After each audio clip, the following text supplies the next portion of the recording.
case, the part that is affected is the western part of the city of Gqeberha.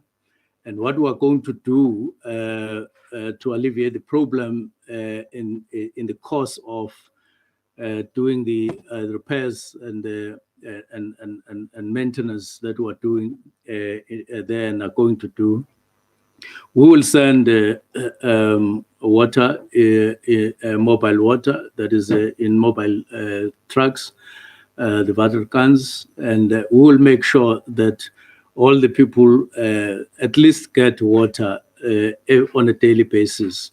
And we'll be monitoring this in the duration of the problem until we overcome it. But what we are working on specifically, the Noordgedacht pipe that will supply finally water from the Orange River to Gqeberha is going to be underway. Phase 1 is done, completed. Phase 2 is done, completed.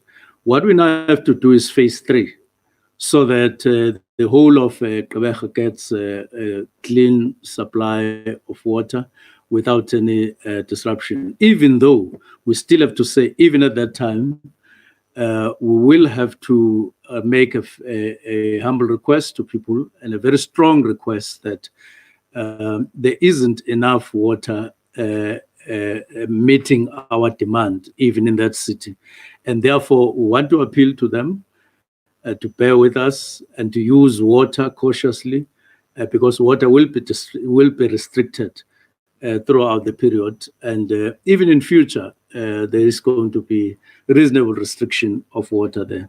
And so we take this opportunity to people of Gqeberha to say, please bear with us.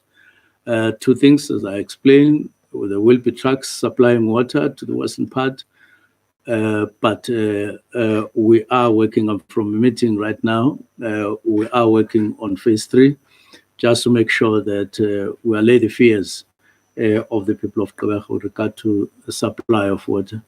With this, I just want to once more say apologies to the inconvenience, but at the moment, I want to call the chair of the board, Rand Water, who is with us here, to give more information on Rand Water, after whom there will be, she will call on the CE. Thank you very much.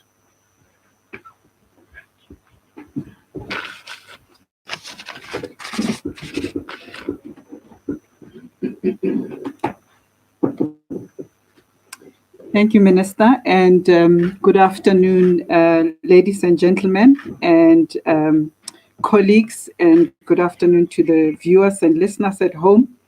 And thank you for giving us the opportunity and the time to explain to you in more detail. I know the matter has already enjoyed quite a bit of coverage, but thank you for giving us the opportunity to explain in more comprehensive detail the reason for why there may be interruptions in your supply of water if you are in Gauteng and in the area that is affected. As we do planned maintenance as Rand Water and undertake augmentation activity on our pipeline, which the Chief Executive will speak about in greater detail just after I step down here. This is a planned program. It's quite an extensive program.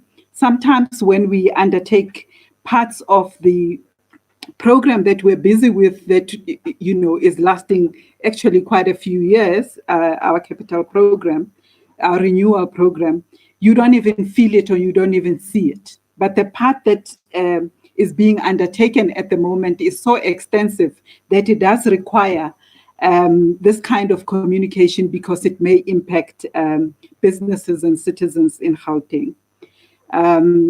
It is important to stress that Rand Water operates quite an intensive environment, an asset-intensive environment. That is to say, we have large infrastructure, pipelines, purification stations, pumps, valves, very, very large infrastructure that I think in the CE's presentation, you'll be able to see just how big the Rand Water network is. But the important thing about that infrastructure and that asset base is that it requires regular maintenance. If we don't maintain it, then it will fail. So, and in order to sustain its lifespan, we need to make sure that it continues to perform reliably. We do condition assessment on the infrastructure regularly. We test where it's at, and we test what kind of planned maintenance is required, or renewal or replacement even in some instances. And this is to ensure that we continue to have an appropriate asset base to operate from, to deliver from, and that it continues to be safe to operate. It continues to be energy efficient to operate, environmentally friendly to operate, and also that it meets compliance regulations. Any major piece of machinery or equipment, when you buy it, you get information about how you must operate it and how you must maintain it. And Rand Water is doing exactly that in terms of the augmentation program that the chief executive will speak about. But more than that, more than just maintaining the existing infrastructure, very often we also have to look forward and consider the growth that is happening in our area of supply, growth in terms of population growth, business growth, and other kinds of developments that may be happening that would require that we change our methods and our capacity in order to be able to meet that growth or that change in demand. So all these are very important things to understand and to ground the work that is happening at the moment. The most important thing, this is regular, this is planned, this is not a failure of the infrastructure. This is something that we have been planning to do for a while, and we have been talking to our customers, our direct customers, the municipality, for a while about planning and timing this activity that the chief executive will be talking about. I'm sure you will be able to appreciate that it is better that we do these things in a planned way rather than reactively, which would mean we would have a situation where we're reacting to a maintenance issue rather than doing it proactively. Minister, I have been assured that our customers, the municipalities, have been fully briefed and consulted, and you will appreciate that a program of this scale cannot be undertaken by Rand Water acting in a silo all by itself. We do need to consult and cooperate with the municipalities and get them to be ready so that they can be ready where water supply can get low, or areas can go without supply, that they are ready with the tanks and the other methods of supplying citizens and businesses. Yes, we are aware that it might affect citizens, it might affect businesses, it might affect places of service delivery, like schools and clinics and so on. We're hoping that the interruption will be minimal, but we do also understand, and we need the public to join us in this understanding that it is sometimes unavoidable when you're doing maintenance of this large scale, that some areas will go without water and that you will need to do alternative supply. The program that we are doing, the maintenance program that we are doing on the B19 pipeline, as we call it, that the CE will be talking about, is to ensure that this pipeline, we extend its useful lifespan. Number one, we increase the capacity in order for it to be able to supply more. Number two, but also we're also doing cost containment, because this improvement will ensure that this asset can operate in a more energy efficient. And as it operates in a more energy efficient manner, it means we're saving on. I'm sure the citizens of Gauteng would like us to do. So efficiency to increase longevity of the pipeline, the reliability of the infrastructure, to make sure that it continues to work properly and without cause for concern. But most importantly, we would like the citizens to understand that as Rand Water, we are in stewardship of this large infrastructure that we're talking about. We are looking after this infrastructure.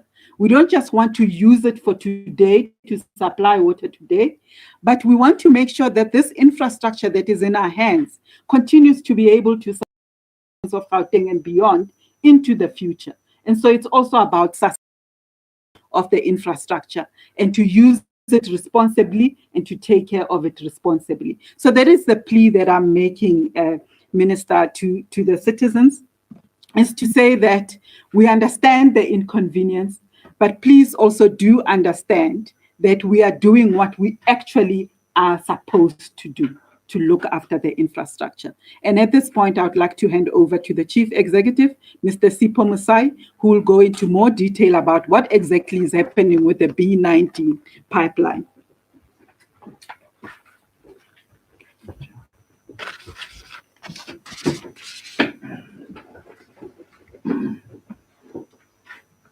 Thank you, Chair. Good afternoon, Minister, ladies and gentlemen, and viewers at home. As the Chair and the Minister have indicated, the object of my presentation is to just provide details of exactly what we're doing, where we're doing, how we're doing, and when do we anticipate to complete it, and part of some of the information we have already shared with our consumers in our area of supply. So the presentation, very quick 10-slide presentation, just gives an indication of exactly also where are we, and indeed if we are on schedule, and when do we anticipate to actually fit with the maintenance that we currently have started at exactly 5 o'clock this morning. Just want to get the presentation moving.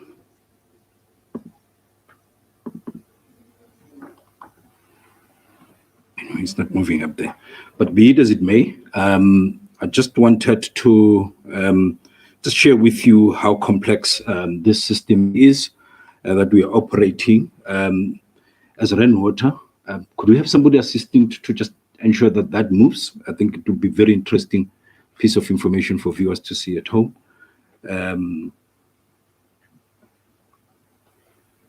Yeah, we all know.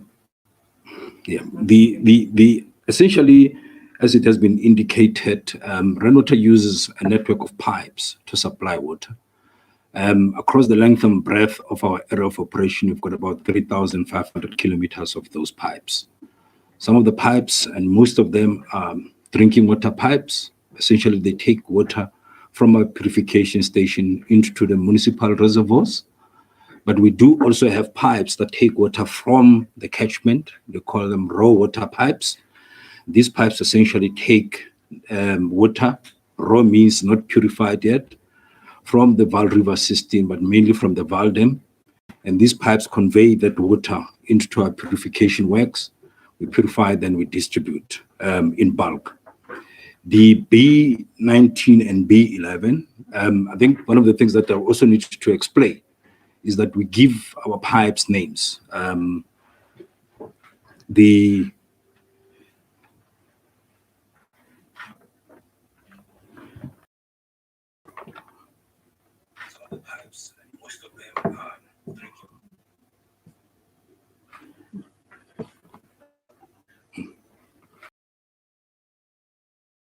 Yep, what is trying to sort that out. So what happens?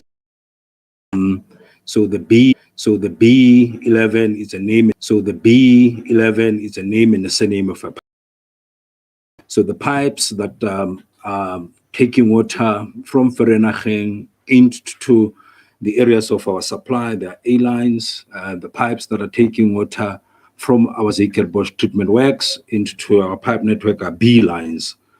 The pipe that we're talking about now, which is B19 and B11, these are the pipes that are taking water to one of our purification works, which is Vereeniging. We've got two of them.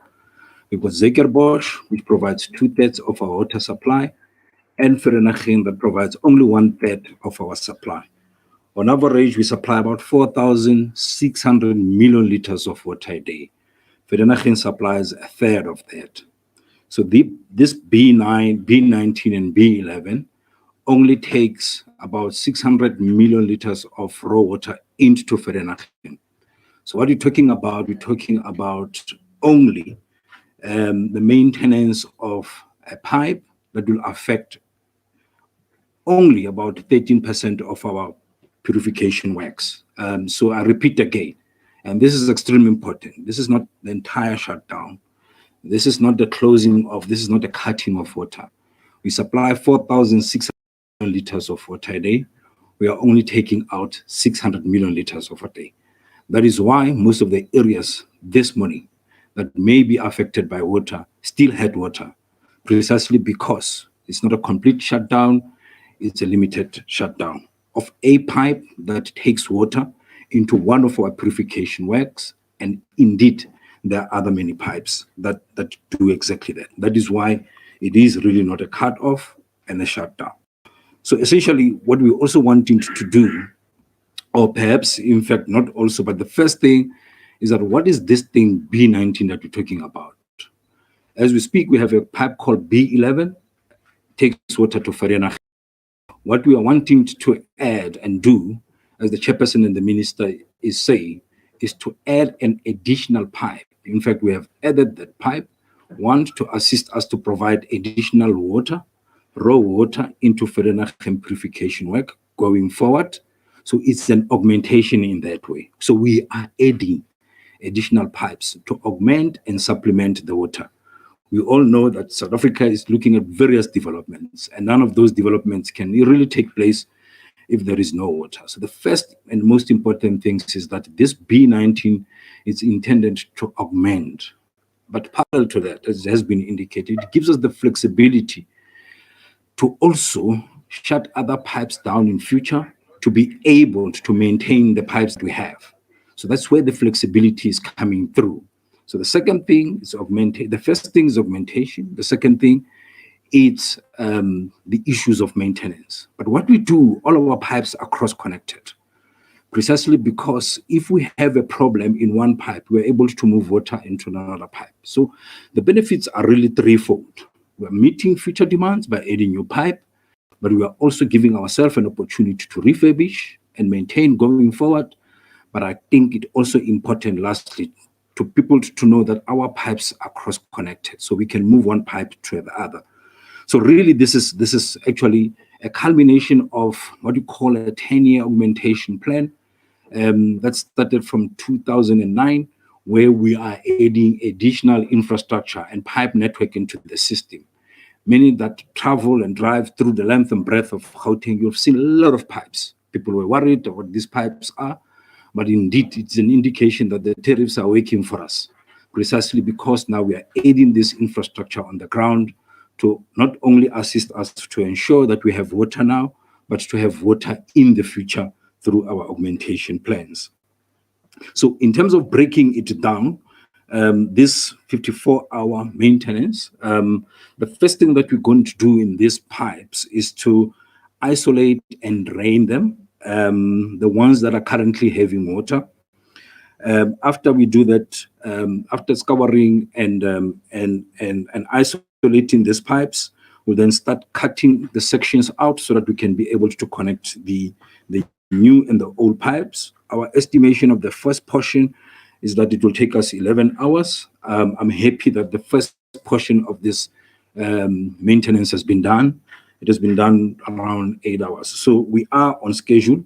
We are busy cutting down, cutting the existing pipes, the valves and the valve rig will also start coming in, and then following that we start welding in. We'll test. We anticipate, as we have indicated, that this will take approximately 54 hours, but we're still on schedule. And I just need to inform the members of public that we are doing pretty well, and then we hope so far, touch wood, that we'll complete the maintenance on brief and on time. So in conclusion, I just want to give that indication that the schedule, the maintenance is on time. We are on schedule. And we will continuously communicate together with our municipalities going forward. And should anything be of a need to communicate, should we have any delays. But so far, everything is going well. But I do need to emphasize what our chairperson is indicating, that we are at the point in time in our cyclical augmentation cycle where we are now tying in a lot of pipes. We are tying in all these new pipes that we have invested so much money over the years in to ensure that we have continuous supply. So it is a necessary inconvenience to give us that assurance in future that we'll have sufficient water going forward. Thank you so much.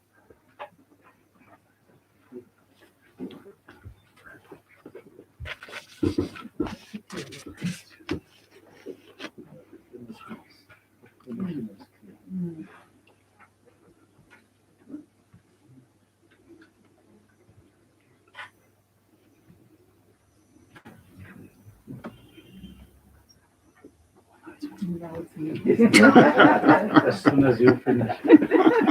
So this guy was sitting here all the time.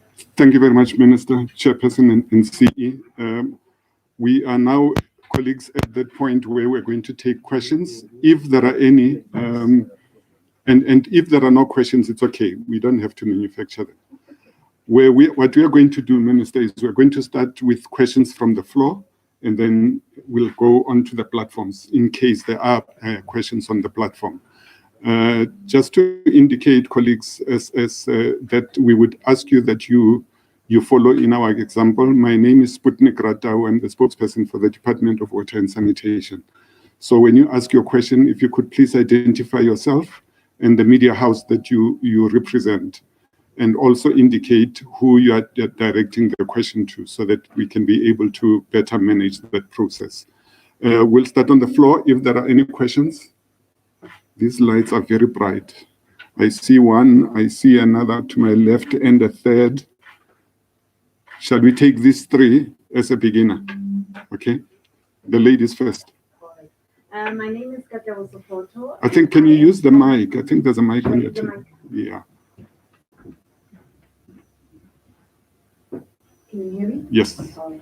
Gauteng Sopoto from Kaya 959. My question perhaps is for the Chief Executive, just about the water reductions happening now. I mean, when this was announced, it was announced last week. We were in the middle of load shedding, and I think the country responded. This sounded like a crisis on both fronts.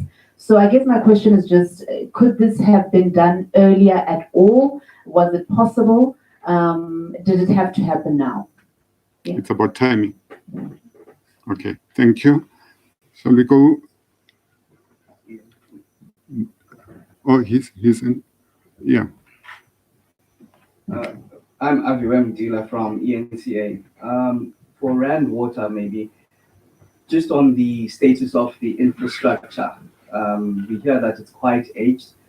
Given the nature of the infrastructure itself, can we see regular maintenance as we are seeing now?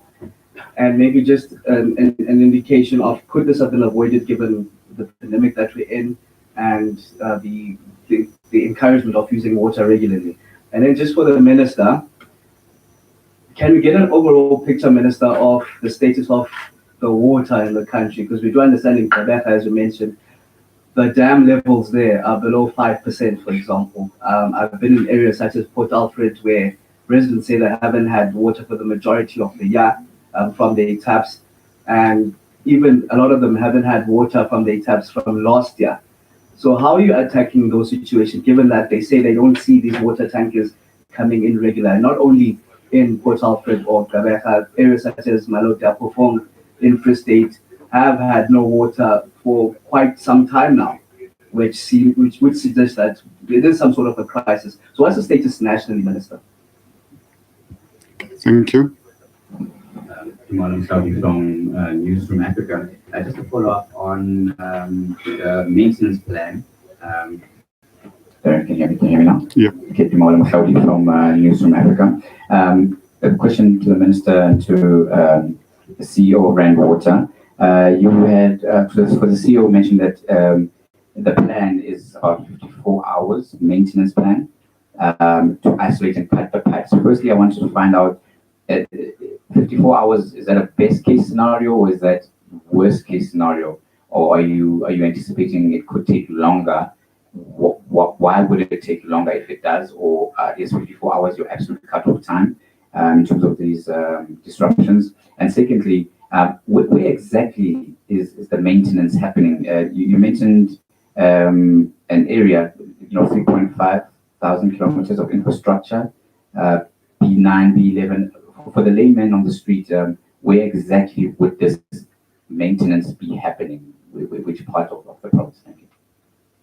Okay, looking at the number of questions I'm going to ask. Yes, Minister, thank you. The CE will start, but I'm going to ask that we come here because of this equipment.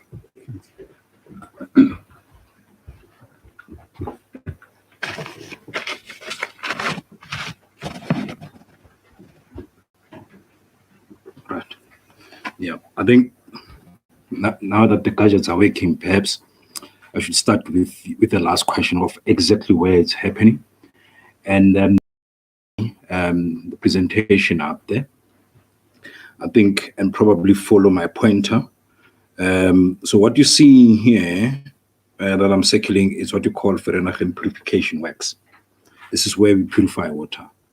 We buy raw water, and this is our business model. We purify it, and then we sell it, clean water, into the municipalities. So we have two purification works, Zekerbosch and Vereeniging in here. So as you can see, probably even through the diagram, Zekerbosch, it's the biggest of the two, which provides about 2/3 of the water that we supply. And on average, as I said, we supply about 4,500 and 600 million liters of water a day. During summer times, we pick at about 5,000. And 1/3 will then come from Vereeniging. So the pipe that you're talking, and all this thing, just in terms of the location, it's in south of Johannesburg in Vereeniging. That is why this one is Vereeniging Purification Works. It's exactly in Vereeniging. And this one, it's just across the street in 3 rivers called Vereeniging, but they are all in the Val in Mfuleni. So this is exactly where our plants are. The B11 that you're talking about, apologies for these annotations, is the name and the surname that we've given our pipe. Its first name is B, its last name is 11. It's exactly here where the pointer is showing. It is a pipe that takes raw water from the Val River system all the way from the Val Dam into Vereeniging. So this is where exactly it's located. This peak as well, I hope also you can also see this valve rigs that we're showing in here. This is how big these pipes are. We're talking 2-meter diameter. You can see the other pipe is taller than that pipe here. The lady that is trying to stretch her hand in that pipe is close to about 2 meters. So we're talking huge pipes. So that's why, and that's how we come up with this 54 hours, because you have to pull it up, you have to move it, you have to align it, you have to make sure that it's in sequence, you have to weld it properly. Because if you don't weld it properly, it will burst, and then you start from scratch. So you have to, it's almost like a precise engineering in terms of exactly what you want to do. So you have to take the old one out, put a new one, cut that pipe out, make sure that you are precise in terms of what you're doing, and then you weld it properly and make sure that it doesn't burst, precisely because it will create bigger problems. So it does take time. Our pipes and our network is quite huge. So in here, I also tried to illustrate from the Val Dam. Here is a pipe. This is a currently existing pipe. You can see there's 2 pipes. You're laying one pipe next to each other, and then all the way to Vereeniging purification work. So we're taking water, again, from the catchment into Vereeniging purification work. We estimate it to be 54 hours. But with this project, you hope to finish them on time, and you build the necessary inconvenience should there be any. What could happen? We may struggle with the welding, but so far we're not struggling with anything. It's going well. It's not the sort of thing that we are doing for the first time, but with this magnitude, it is. And I need to emphasize, as you plan and you maintain and you add additional infrastructure, these things are necessary. But I think it will give us a peace of mind going forward. So I think that deals with the question of the time. It also deals with the question of the exact location. In terms of, I think yours was related to COVID. Load shedding. I think as a practitioner, there's never been perfect time to do this. I think for us, these are long overdue as well. As I indicated, we've been laying and buying a lot of pipes and infrastructure over a number of years. These are long-term plans that we've been having as way back because our augmentation cycle is cyclical. There's a period of time when you have to augment. There's a period of time when you have to maintain. There's a period of time when you have to service and so on and so forth. So you plan in advance. So we planned this thing all the way 10 years ago. The pipes are on the ground. Now we need to connect. We've been wanting to do this 2 years ago. COVID started. There was lockdown. So I think we believe that we have come to an understanding that we are able to live with COVID. And the beauty about it is that we're not cutting water completely. We are still pumping more than 2/3 of the water that we produce. And we're not talking a complete shutdown. So the water will still be flowing and people will still be able to wash their hands. There may be an inconvenience here and there, but we are happy that with our partners in municipalities, they're making the necessary arrangement. The beauty about this shutdown is that we issued about 15-hour notices for people to have backup water in their households. Should there be an unnecessary inconvenience that may arise as a result of an outage, they can use the water that arrives. Many of the households have heeded to that. We have also gotten good feedback from basic education around schools. Most of the principals have made the necessary arrangements so that should they be without water, they are able to ensure that there's continuous teaching and learning that is happening in the school. Most businesses have done exactly the same. Some of them, they have their own in-house reservoirs and that they have stored enough water and to ensure that the businesses are continuing to be running. We are hopeful that those that have stored water that would not have been affected during this period of time will continue to use that water for, if possible, non-drinking purposes to water their lawns. But again, just to echo the minister's sentiments, I think please switch off the sprinkler systems. I think most of the water goes into gardening. It will ensure that we have enough water to go by through this period of time. Just around issues of load shedding, I think we're lucky that we are at the stage where there's no load shedding at this point in time. But even if there is load shedding, we know that our consumers have and our municipalities have got all these backups in-house to have water. But what we also did leading up to this period of time, we fill a lot of water in our reservoirs. That is why we started at 6 and now it's what now, 2 o'clock. Everybody still has water because we had enough water in the reservoirs. So we are hoping that as we progress throughout the day and even tomorrow, because our people will be using water sparingly, there will still be enough to go about for all of us. I hope I've answered most of the questions. Please.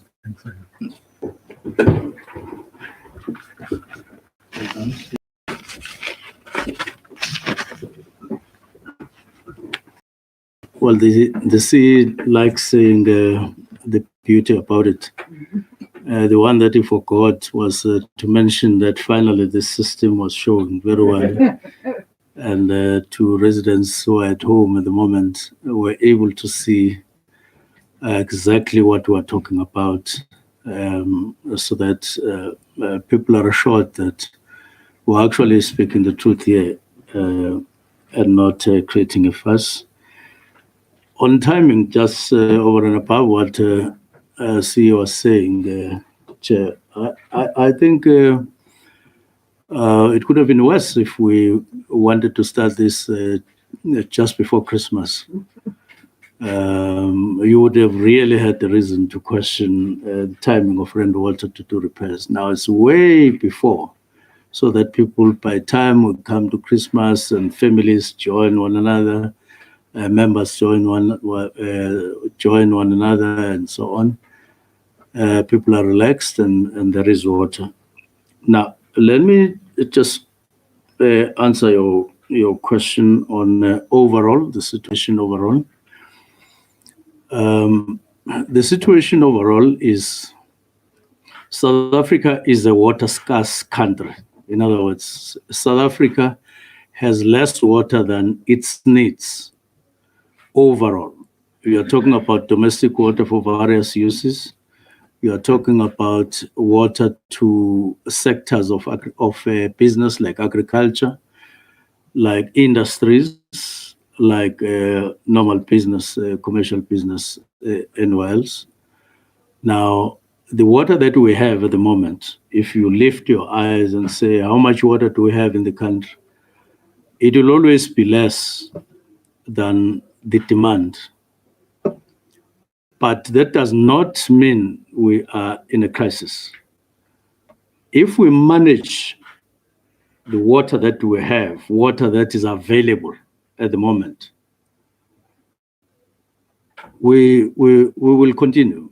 We will manage everywhere in the country. We will go on well.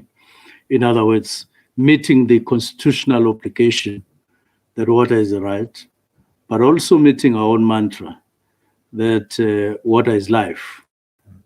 We will be able to meet that, but it requires management. And in that management, led by Department of Water and Sanitation, working with boards, working with municipalities, we need the community, we need citizens of the country to join. So I'm saying, when you shower, mind your. Don't shower as if you're the only one and that you will never shower again, as if you want to use all the water that is available. You want to empty whole of the whole geyser just for yourself. Because in the process of showering, you also want to include a bit of massage. That water must massage. Now, when you get to that level, you must know you are in breach of our request. So please use water sparingly and understand that all of us need water. Now, the second point, I've already said it, that we require high management of the resources that we have, and we are doing that. But I must add this opportunity that it is for this reason that 3 weeks ago, we had a meeting with my counterpart, Minister Mosenene from Lesotho, where we were discussing how to even further augment water that is available, so that we don't all of a sudden wake up and have a crisis in South Africa. We need to continue augmenting the VAL. The VAL supplies more or less 19 to 20 million people in South Africa as a system, from the mouth down to, from the sweat down to the mouth, across a number of provinces. So it's a major system supporting various sectors of. So it's always important that you ensure that you have enough water in the VAL. Now, the outcome of that meeting was to increase the pace of phase 2 of that project, Lesotho Highlands Water Project. Phase 1 is done, complete, but we're now on phase 3, but it had some hitches we had to meet, and now we are going to see the implementation of that project picking up at the necessary speed, in line with the assessments or projections of water availability in the VAL system. That is what we're doing, so that people don't sit at home and then have anxiety that the following week what's going to happen, and so on. So we are looking at that. We are looking after that. If necessary, we will need to go beyond, as we do more and more projections, go beyond the water project. But for now, that is what we're focusing on in terms of augmentation plans. But this augmentation is not just the valve system. KZN, the two cities, will be there in December after all the dust of elections are settled down, to actually have a meeting with leadership there to deal with augmentation of water for the city of Maritzburg, Msunduzi, and eThekwini, because projections are saying they are going to run out of water very soon unless we do something. We don't want to get to the stage. That's why in this December, we are going there before we close to have a meeting, take final decisions. How do we move? And we have a plan. That is what we'll be presenting to them. But it will also affect two other districts, Uku and Herikwala districts. But in the north of the province, we're also going there we're going there beginning of December, almost at the same in the same week, both in the north and south, and in both cases we have plans. We all know people of Mkhanya would have been complaining about water all the time. Now we're addressing that. We're going there to address those problems. Now, Gauteng is covered. Free State, you refer to Maluta Pufung. I'm from a meeting now. We went to Maluta Pufung, not in a rally, not for a rally, not for anything, but to plan water, to ensure that finally the people of Maluta Pufung get water without going to the streets and without closing N3. It's not necessary. We sat down for, I think, a 3-hour meeting, 3 to 4 hour meeting. Now we're at a stage where we're making progress because the water is not a problem of having no source for the people of Maluta Pufung all the time. Sterkfontein is there that supplies them. It's full. It supplies Gauteng and Maluta Pufung and Kwakwa areas. And the issue is there is water from Sterkfontein to the reservoirs. But the problem is that the municipality of Maluta Pufung was not able to then draw water from those reservoirs, reticulated to the citizens around those areas. That is what we went there for, to say, Maluta Pufung municipality, you choose. Tell us the truth. Are you able to reticulate water, or you want our intervention? The result was that we have a situation, a resolution to cooperate. They will contribute financially because we give them WISIC money. In other words, this water money for infrastructure. And we want all that money to go to the infrastructure that will reticulate water to people. We will add, province will add. Everybody must cough out money so that we are able to fulfill that promise. And we are going to do just that. I'm told that since our discussion there, 20% of the work has been done in terms of reticulation. We're working with them on that. But also elsewhere is Limpopo. We are going there this Friday. Main thing is to attend to the people of Guyana. They are a national issue. We are going there not for a rally once more, to actually get face-to-face with the people, with the villages, 55 of them, but we were meeting Amakosi and other stakeholders, municipalities there. But the main aim why we're going there will be in overalls, is to make sure that the pipe from Nandoni down to Guyana is getting completed once and for all, and as soon as possible. So we're going to actually go to the spot to say, from here back to Nandoni, how many kilometers, how much work has been done, how much work is still outstanding. And then from the point where we will be down to Guyana, when will the pipe be laid down and connected properly? And when do we start? And in Guyana, we'll also be looking at reticulation to all to say how far has work started and how far is that work. And we want to see, we don't want presentation on slides and so on. We want to go and touch whatever they say will be done. And we say, for the work that has been done, how much have you spent? How much is outstanding? and then we budget and fund accordingly. That's what we're going to be doing. We do understand the issue of Mahikeng, in particular, that they are running short of water. It's a question of low supply, because it has taken time to attend to the main pipe supplying water to the residents of Mahikeng. Even there, we apologize for the slow supply, for the low supply of water there. But when I left the meeting, we were addressing the issue to say we have to speed up. We almost have to replace the pipe, the main pipe there, and the department is attending to that so that people can get the normal supply. Probably we'll have to put in a new line, do like Rand Water is doing, where you have two pipes. When you have a problem with the other, you connect the other while you attend to the problem so that you have disruption. But we know that generally outlying areas, rural areas around Ziras and all other places, they are short of water.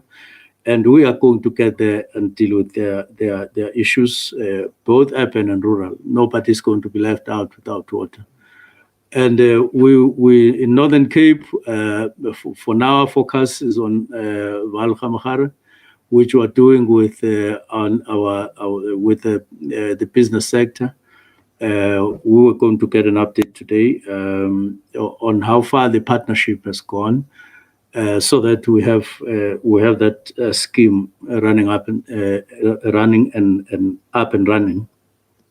Well, in Port Alfred, we went there in September. They are doing very well. That's one of the municipalities that have very good schemes. They are doing desal there on a large scale. They may have a hitch or two at the moment, and we're attending to those. They told us that there was a breakdown of supply, and I hope that that has been attended to by now. And Kabeja have indicated they are getting supply restricted, and we need to complete phase 3 of Noordgedacht, the pipe from Orange River to supply the. But it's just the western part that is affected of the city, not the whole of the city, not the CPD as well. And we are going to do some temporal measures there. But all in all, we know that standing here, there are areas all over the country that are really, really suffering. And some have suffered for quite a long time. We will take one step at a time. In some cases, almost 2 or 3 or 4 steps at a time. So while we attend matters in a particular area, but in another area also, some of us are attending. We have 2 deputies, and we are working with them, and all of us go all over.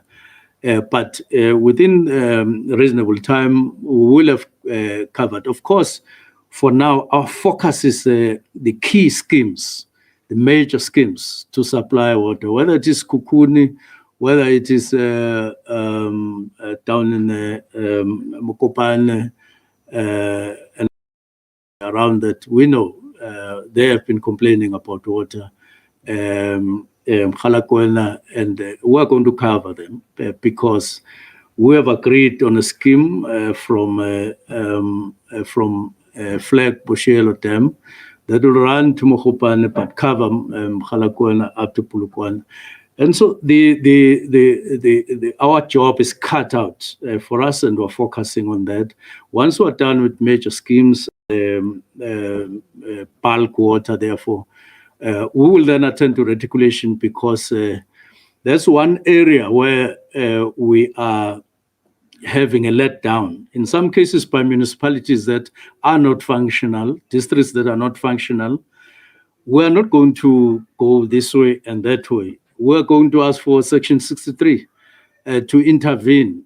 We leave the municipality that is dysfunctional. We put water, because we don't want to get under the bus together with the municipality. That is a water authority. So if they have their own problems, we'll leave them with their own problems, and we'll run the pipe of water to the communities. That is what is going to happen going forward. We'll attend the same as well in terms of sanitation where there is a crisis. But for now, I think that suffices. Once more, I do need to say thank you very much to Rand Water for rising to the occasion.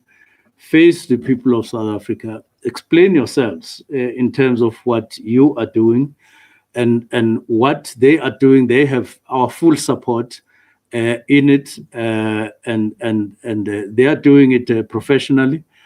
And the CE says they've already cut the hours. Where there was 3 hours, they've now completed phase 1 or first work, a piece of work in 8 hours.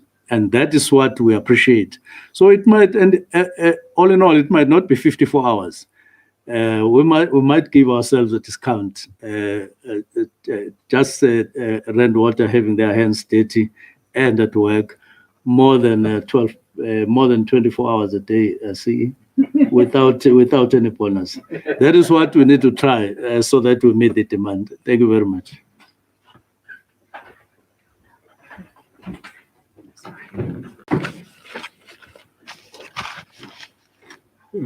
Thank you very much, Minister and CE. We have 2 questions from the platform.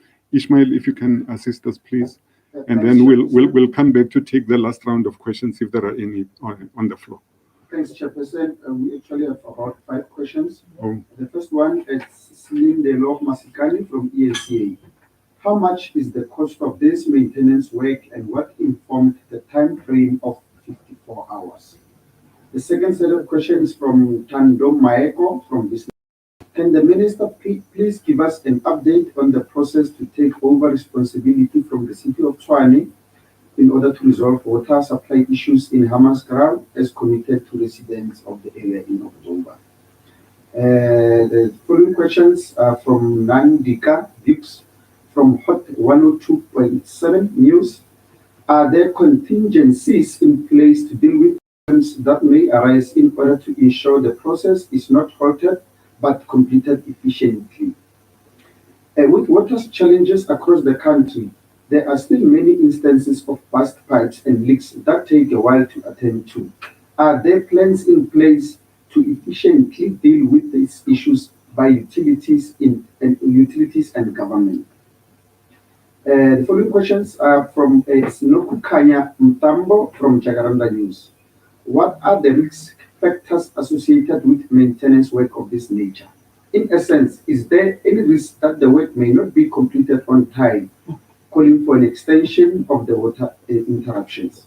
That's all I have, the Chairperson. Thank you. Thank you very much. It seems like it's the CE that's earning his salary today.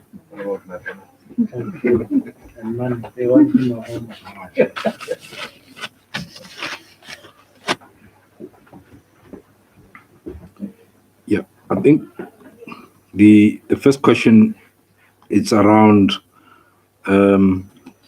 apologies. The first question is around what is making up the 54 hours. I think in the slide in here we're just breaking it down. The first thing that you need to do when you're dealing with this maintenance, the maintenance of this type of infrastructure, you've got to isolate the valves and drain the pipe.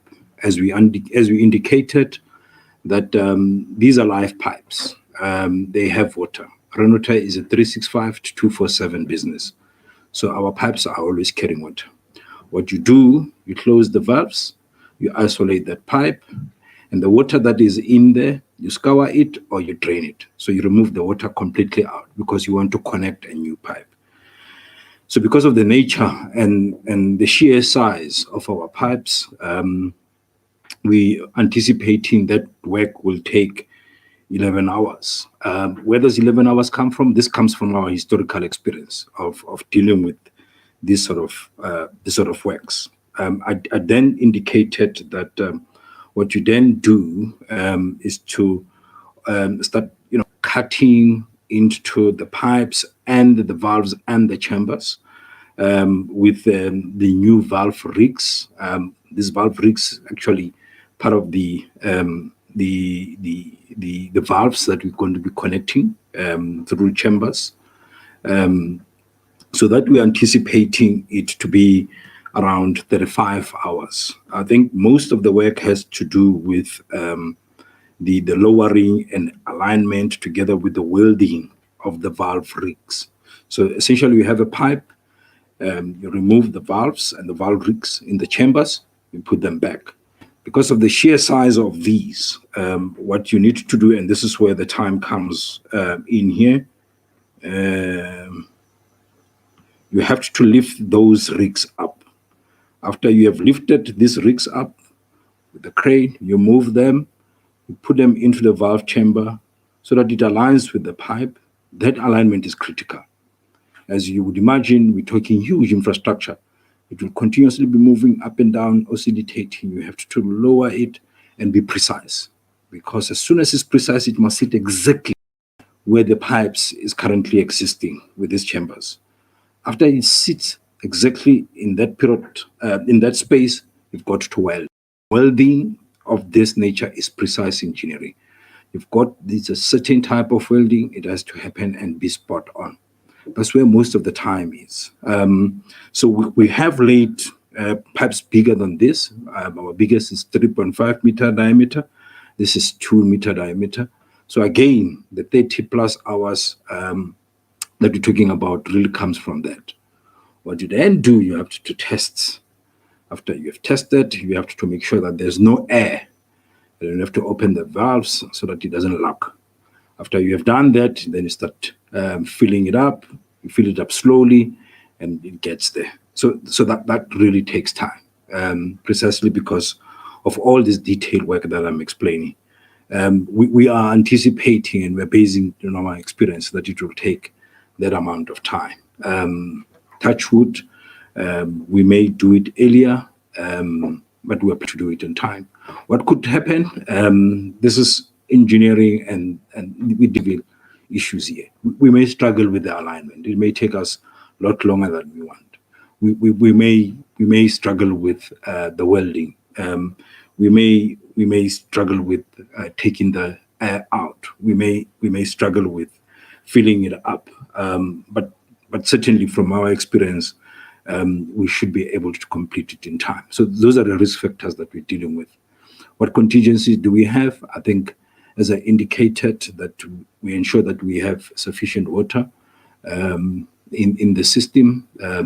Should any of those happen, we still continue a little bit longer with water that we have. But what we also have done, just in terms of this maintenance program, we're not working on our own.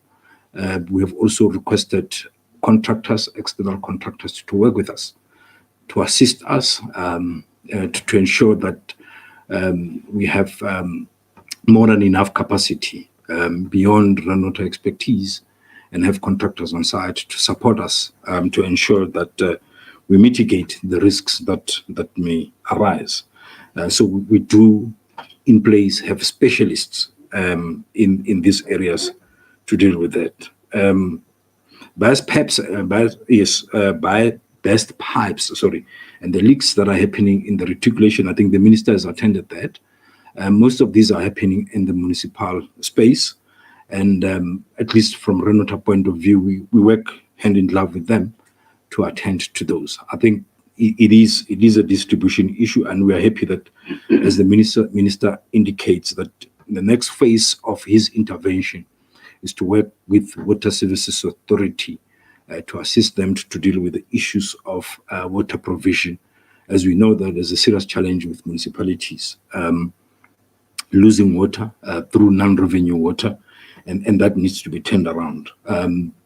Certainly from our side, we have worked with many in our area of operation to develop water conservation and demand management plan, to, amongst the others, deal with these pipe bursts as and when they appear, and attend to them soonest. In terms of the question that was asked by ENCA earlier, can we see regular infrastructure maintenance? I think we should. I think as a country, if we are going to really go on this trajectory of growth, of more industries coming in, and as the economy grows, it means infrastructure upgrade is going to be key. And infrastructure, it is what it is. And if you want infrastructure to last your lifetime, you have to maintain it. You have to go in there, you have to refurbish, you have to maintain, so that we have continuous supply going forward. So we planned to have many of these maintenances, routine maintenance, planned maintenance. But our experience is that if they are planned and you communicate properly, South African consumers do understand what you're doing.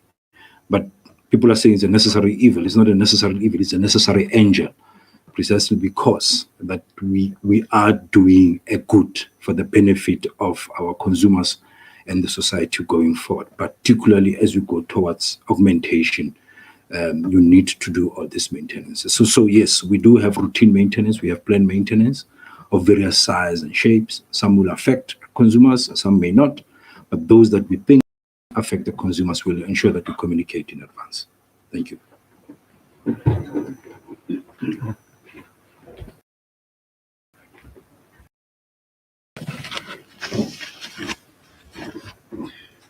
Thank you very much once more. And this is the last round, I'm sure. Sputnik. It's not far what the CEO is explaining, not far from what we do in our homes. Whenever there's a leak on your sink, you have to do repairs. Whenever a tap or two are not functional, or a toilet is not flushing well, you do maintenance, and we have to do that. And we have to anticipate on a bigger scale what could cause whatever disruption, and then do likewise. But I'm just answering two questions on Namaskar. I'm happy to say that we've had a meeting with the Human Rights Commission, I think last week, to discuss this matter of Namaskar and other issues. But as I said in the community meeting in Namaskar, the first thing that we're doing is to connect a pipe to the system that supplies part of Hammaskral, 3/4 of Hammaskral, with clean, uninterrupted water to people at Temba, not getting a clean supply of water and are being supplied by trucks and all of that. We want to stop that.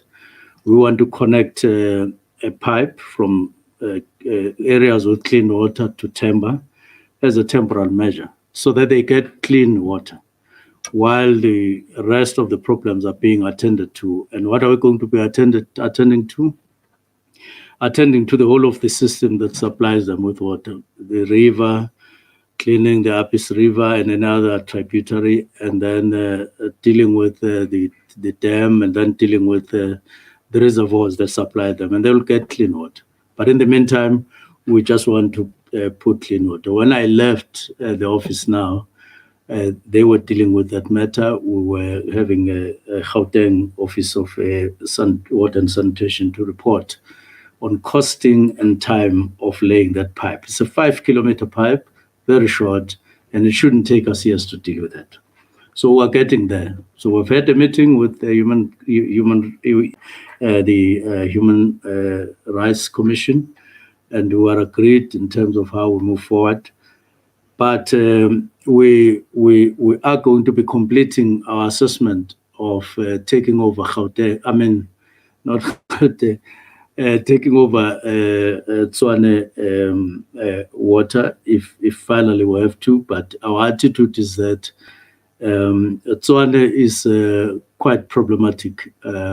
It's a city that is got a number of sicknesses, as we have witnessed almost the whole of last year. And it is time we take a decisive action on that so that we don't to and fro. Since August, we've had, I think, no less than 4 meetings with the city of Tshwane, just dealing with water, especially at Laudium and Atteridgeville and Hammaskral. They know that they delayed putting a pipe to Laudium, a dedicated pipe to Laudium, and that's why we have to now get out of from under the bus and do the things ourselves in terms of looking after people of Tshwane as far as water is concerned. We are going to complete our assessment of the report and then to do as necessary. But Premier of Gauteng was very clear, saying that he wants to dedicate time to elsewhere other than on Tshwane water. And with him, we've had a number of meetings as well. The last issue, the last is leaks and so on. And the leaks in cities and towns and smaller towns is the duty of those cities and those towns. We lose more than 40% of water through leaks in the country as a whole. Now, there was a program that was designed and was called War on Leaks, and unfortunately it derailed, and derailed with a lot of money. We're looking at those. We have to look at a new mechanism to say, how do we change the form, and but it will have to be from municipalities and so on, and then we assist them. But they are good at mentioning. I listen to many mayors of water authorities, districts and towns saying, no, there's old infrastructure. We're pleading with them that we need to say more than mentioning old infrastructure repeatedly. And we will be working with them where possible, and where not possible, we will then deal with these matters directly. Thank you.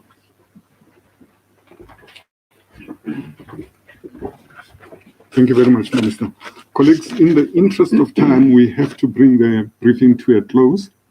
Minister Mchunu, thank you very much for the time. Advocate Hashat, Chairperson of Rand Water, thank you for being here.